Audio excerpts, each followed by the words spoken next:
I don't think there's a conscience. I think we make moral standards dependent on our society that we live in. I'm not going to kill the other person just because we wouldn't really have a society, you know? We band together because we agree that we're not going to kill each other. That's the only reason I band together with this other guy is because we agreed we're not going to kill each other. So we start setting some other moral standards. And if you look, I mean, the wide variety of moral standards that exist across the world, it's really hard for me to believe that there's some, set conscience that is really, guiding everyone. Okay, so think about your position on abortion, homosexuality, child abuse, battered wives. And what you have to acknowledge is that the opposite of your position is just as valid as yours. No. Sure you do. No. It's all relative. It is all relative, but well, I then think the opposite position of yours is just as good and true as yours is.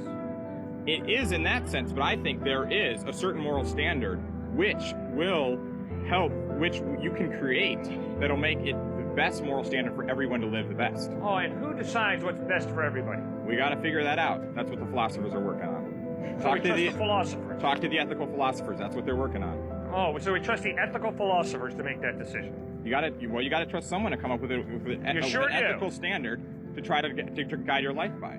And then you got to ask yourself, what's in it for them? You better ask what's in it for them before you trust them. Well, yeah, if they made their ethical standard based around them being the monarch, I'd question that, yes. But it's clear out through the history of China, there's certain moral standards that sort of work. Like if I don't kill you, that seems to be working out pretty well. Like in general, if we don't lie, yeah, that seems to be working out pretty well. But yet, if I had to lie to save my life, I'd be like, yeah, that's probably a pretty good idea. So then that moral standard just falls right flat on its face right there. So maybe lying is a good idea in some instances, and maybe killing's a really good idea in some other instances. If there's a murderer in front of you and you're going to save your entire family or 5,000 people, yeah, kill him. So basically, I don't see anything to believe that there's these set moral standards or a conscience that's really guiding anyone's life. Which means, think of all your positions on all the important issues to you. Right. You have to acknowledge that the opposite position is just as accurate as yours. No. Sure you do. No. You're not being consistent then.